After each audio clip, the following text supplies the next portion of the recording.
गौड़ी वैष्णव एक आवश्यक विषय वाणिपीडिया से गौड़ देश को बंगाल कहा जाता है। इसलिए श्री चैतन्य महाप्रभु के पद से संबंधित वैष्णवों को गौड़ी वैष्णव कहा जाता है। बंगाली वैष्णव जो भक्त भगवान चैतन्य द्वारा स्थापित कृष्ण भावनामृत आंदोलन का पालन करते हैं, उन्हें गौड़ी वैष्णव कहलाने के लिए उस शिष्य पंक्ति के शास्त्रों और आदेशों का पालन करना चाहिए। यह संप्रदाय इतना परिपूर्ण और शुद्ध है क्योंकि यह सीधे भगवान कृष्ण से आता है, और जो इस पंक्ति में प्रेम पूर्ण भक्ति करता है उसे निश्चित रूप से भगवान में स्थान की गारंटी मिलती है। श्रील प्रभुपाद की पुस्तकें, व्याख्यान, वार्तालाप और पत्र इस आवश्यक विषय की व्यापक प्रस्तुति प्रदान करते हैं, जैसा कि वाणी कोट्स गौड़ी वैष्णव श्रेणी में देखा गया है। उनकी पुस्तकों का एक परिचय निम्नलिखित 8 उद्धरणों में दिया गया है। श्रील प्रभुपाद की पुस्तकों से उद्धरण शांतिपूर्ण जीवन में रुचि रखने वाले किसी भी व्यक्ति को इस परंपरा प्रणाली में भाग लेना चाहिए और यज्ञ करना चाहिए। श्री चैतन्य महाप्रभु की परंपरा प्रणाली में गौड़ी वैष्णव के रूप में हमें पूरे विश्व में संकीर्तन यज्ञ करना चाहिए। यज्ञ संकीर्तन प्राय जनति हिस्सोमेधा से SB 11.5-32। श्री चैतन्य महाप्रभु इस कलियुग में भगवान के अवतार हैं, और यदि संकीर्तन आंदोलन पूरे विश्व में जोर शोर से फैलाया जाए तो वे आसानी से संतुष्ट हो जाएंगे। इससे लोग भी निसंदेह प्रसन्न होंगे। श्रीमद्भागवत 8.146। ये महत्वपूर्ण है कि श्री चैतन्य महाप्रभु ने स्वरूप दामोदर गोस्वामी से कहा था, कई बंगाली वैष्णव आपका गौड़ी वैष्णव है। इसका मतलब ये है कि सभी गौड़ी वैष्णव जो चैतन्य पंथ के अनुयायी हैं स्वरूप दामोदर गोस्वामी के अधीन हैं। गौड़ी वैष्णवों द्वारा परंपरा प्रणाली का बहुत सख्ती से पालन किया जाता है। चैतन्य चरितामृत मध्य लीला 12.127। गौड़ी वैष्णव 18 पारलौकिक अक्षरों से बने वैदिक भजनों में अंतिम उद्देश्य को समझते हैं, जो कृष्ण को मदन मोहन, गोविंदा और गोपी जन वल्लभ के रूप में मानते हैं। मदन मोहन वे हैं जो प्रेम के देवता कामदेव को मोहित करते हैं, गोविंदा वे हैं जो इंद्रियों और गायों को प्रसन्न करते हैं, और गोपी जन वल्लभ गोपियों के दिव्य प्रेमी हैं।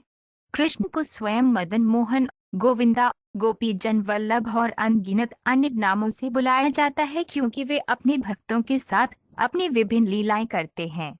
चैतन्य चरितामृत आदि लीला 1.19। कम से कम हर किसी को जीवन की मंजिल पाने का अवसर तो मिलना ही चाहिए, चाहे कोई ब्राह्मण परिवार में पैदा हुआ हो, क्षत्रिय परिवार में या शूद्र परिवार में। उसे एक उचित ब्राह्मण द्वारा मार्गदर्शन किया जा सकता है और उसे वैष्णव होने के उच्चतम पद पर पदोन्नत किया जा सकता है।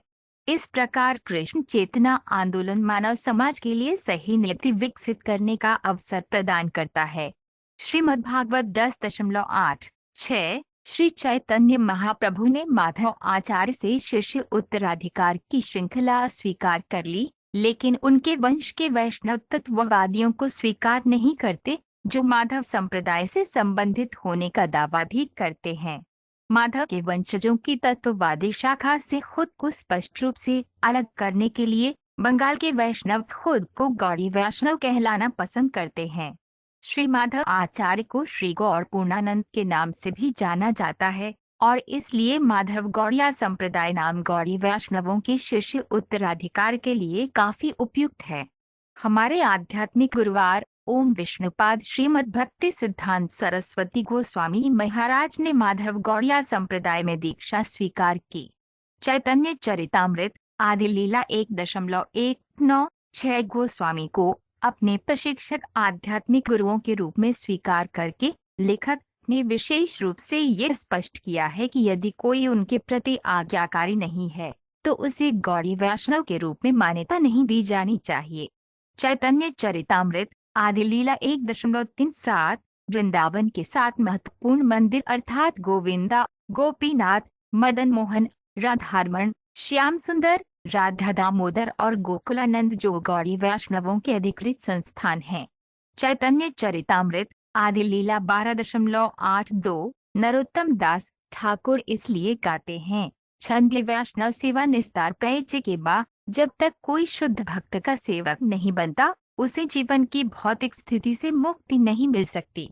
हमारे गौड़ी वैष्णव समाज में रूप गोस्वामी के नक्शे एकदम पर चलते हुए हमारा पहला काम एक प्रामाणिक आध्यात्मिक गुरुवार आदौ गुरवाश्रय की शरण लेना है। श्रीमद्भागवत 10.1.0.25